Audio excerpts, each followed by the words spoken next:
This is a section where people who don't normally sing don't sing.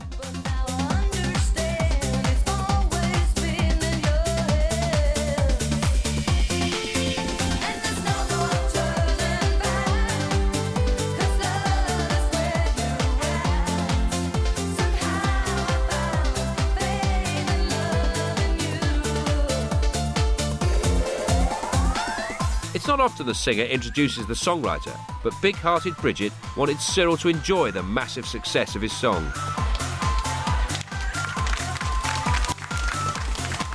He wrote it on a visit to Tintern Abbey.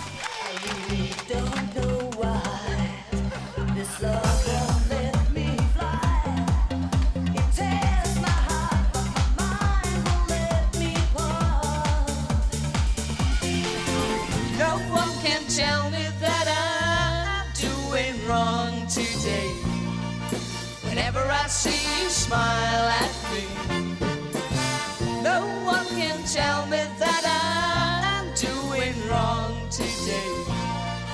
Whenever I see your smiling face my way, isn't it amazing? This is a TV first. Keith Chegwin making a tit of himself. Whenever I see your smiling face my way. There's no tenderness like before in your fingertips. You're trying hard not to show it, baby. But baby, I know it. I'm not getting heartache, I'm getting brand shortage. Oh, that loving feeling. You lost that. He's just watched King Kong. Now it's gone, gone, gone.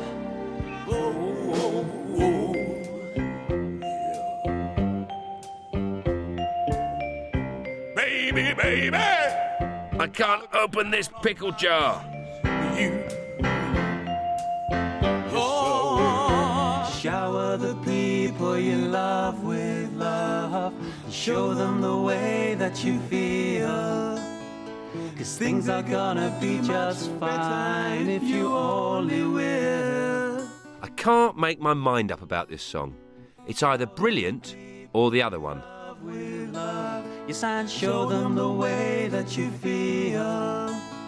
'Cause things are gonna work out fine if you only will. There you go. Yes! There you go. There you go. Really, he should say sorry. You're unbelievable. Sherry, gut. Gut? Hello? You watch that telly? You learn to speak it in foreigner. Gut. Yes, no?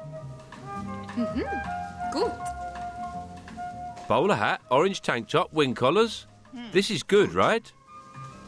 Until 1976, it was illegal to learn German in Britain. Gut. As soon as the ban was lifted, they produced Kontakte. Too late. Most people had already learned German from porn films.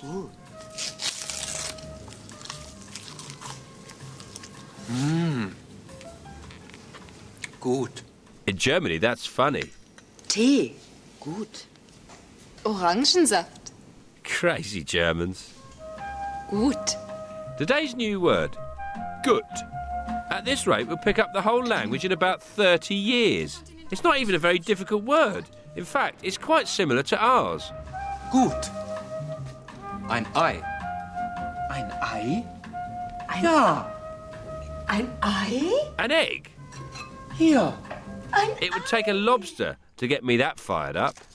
Maybe I'm jaded. Ja, ein weich gekochtes Ei. What is it, some kind of rare turtle's egg? Nein, danke. The Germans always have their eggs scrambled. They've never seen one in kit form. This is a lamp. A table lamp. This programme was for people who wanted to learn English. And this is the switch of the lamp. In an unsettling way. If I move the switch of the lamp this way, the light will come on. It was made to welcome immigrants from India and Pakistan. Will the light come on if I move the switch? They may not have learned much English from it, but they learned a lot about the English. It's Ken and Sheila. They are one of the 60s most popular double acts, nearly toppled Morecambe and Wise from their perch. That's Ken on the left, Sheila is on the right. If I drop this glass on the floor, it will break. Oh dear, the glass has broken. It has broken. You get a bit of science with it too, it's very educational. Now, if I drop this book on the floor, it will not break. It won't break. The book hasn't broken. But this glass will break if I drop it. No, no, Sheila. Don't break another glass. You're unbelievable. Language is the blood of the soul, to which thoughts run and out of which they grow. Better with a tune behind it. You're so unbelievable. Well, I hope that waiting to talk to us now on the telephone is Madame Kauffmann, the wife of one of the hostages released tonight. Madame Kauffmann, good evening. Yes, okay. Hello. Yes. How is your husband? Excuse me? How is my husband? Yes. I don't know, because he's not there. Did you have any advance notice that his release and the release of the other hostages was imminent? Excuse me, speak slowly, I don't understand. I beg your pardon, Madame Kauffmann. I was wondering if you had any warning in advance that your husband was going to be released. Oh, I don't understand, Martin. What did you say? I can't understand. I'm just looking after it. If you can say, my friend. Hello? Hello? Yes? Good evening. Are you a friend of Madame Kauffmann's? Yes, I speak English. Very good. Thank you very much indeed. I was asking her if she had known in advance that this great news about her husband was about to break. Ok. Est-ce que tu connaissais à l'avance que cette nouvelle allait avoir lieu? I did not know that at all, because the government said nothing. And during that last month, we had many informations, but they was always All right. wrong. They were always wrong. Madame Kauffmann, thanks indeed for joining us. You're unbelievable. The way a man plays a game shows some of his character. The way he loses shows all of it. I go ballistic when I lose. That's not good, though, is it? Some say the pure aroma is sometimes a little bit strong. Others are rude and say to her face, Liza, you don't have... Game shows are a bit of a minefield, which in itself would be quite a good programme. I'd love to see Celebrity Minefield. It's a field with £1 million at the other end. Biggins, Feltz, Cowell. You got 20 seconds, go.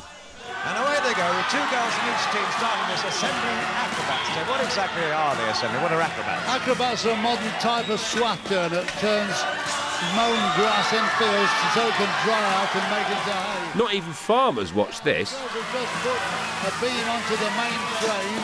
And they're off. And we've got Lincoln on the left and Humberside on the right. These seem to be geese to me, Ted. It's hard to tell who the contestants are and what the prizes are. Are the animals trying to win their freedom, or the humans trying to win the bus fare to a city? Here now. Can't get them out. There they are. There's a green. Agricultural game shows don't get better than this. All the green out together, they go straight into one pen. One day you know that the Eliza and I... Carrot munchers get very upset with suggestions that they have an unhealthy interest in animals, and this guy's not doing them any favours.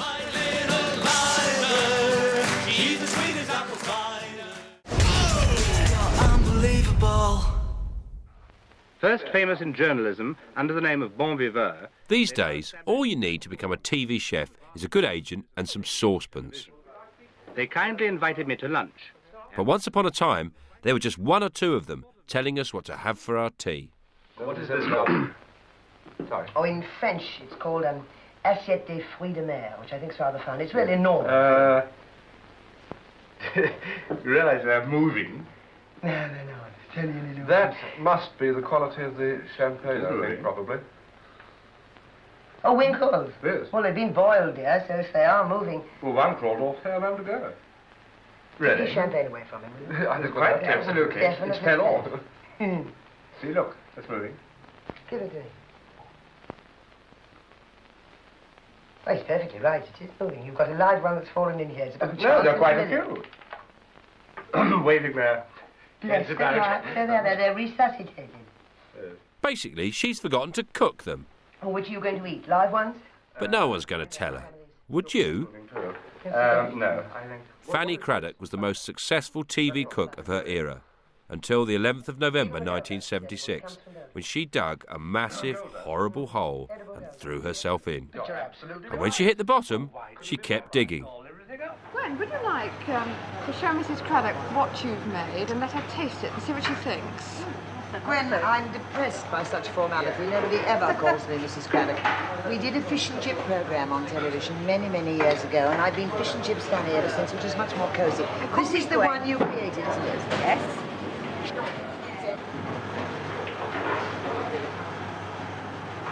It's very delicious, of course. But, sweetie, it's too sickly after dark. Gwen Troake was a very nice lady from Devon who won a competition to cook a meal for the Prime Minister. Fanny was brought in to advise on the menu, offer encouragement and generally give her seal of approval. But Fanny wasn't used to dealing with the great unwashed. Now, what else is there in this meal? What do they start with? Seafood cocktail. Yes, you see, it's right. A seafood cocktail. And then straight into the duck. Look at that face. It's like the entrance to a derelict fun park. What would you suggest? I wouldn't do it. I would never serve a seafood cocktail or a seafood or crêpe farcie aux fruits de mer before a duck. Never in a million years. What is the sauce on the duck? We had sort of a bramble. That's what I did. What is a bramble? Blackberry. With duck? That's what I did for the cook of the realm. Yes, dear, but now you're among professionals. Ouch! You want? I want to take care of it. Bramble jelly. It's used for melting down for brushing flans, my lovely. Yes, but you make it. You have lemon. There's lemon in it. By the following day, Fanny's TV career was over. Bullying members of the public was not something TV chefs were supposed to do. They were supposed to shut up and do the cooking. Ah, those were the days. The poor stomach. Rude messages from Tom, you see. What are you sending down now? Well, now, let's get down to this business of cooking. You say you really want to cook. Now, what sort of things would you like to eat? This, by contrast, is the nicest lady in the world, Zena Skinner, mother of Zena Warrior Princess. Here she is, teaching a recent widower who'd never cooked a meal for himself in his life how to cook. He doesn't even know where the cooker is, let alone what it does. Last night it was grilling lettuce. Other plates. This is for simmering and boiling. You know, you boiled an egg. Yes. And I'm going to show you how to simmer. Yes. Now, under here, tucked up here, is the grill. Yes. Zena is so nice, she's actually scary. It's coming down.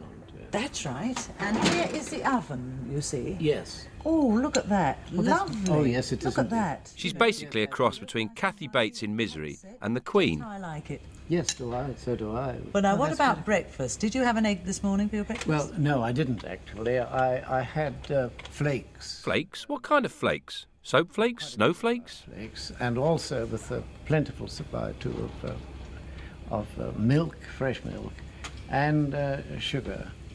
And that is the only recipe he knows. And don't worry if you missed it. All the details are on CFAX, page 1364. What about fruit? There isn't any doubt. Grandmother was perfectly correct when she said an apple a day. And the very fact of it, I don't have any signs of constipation. That's good to know. I see. And then it's incredible to think this sort of thing was once considered primetime entertainment. Nowadays we have Gillian McKeith, and everything's better. Would you like to try some? I would indeed. I would really love it. Well, it so happens that I have another pan here. Oh, that's remarkable.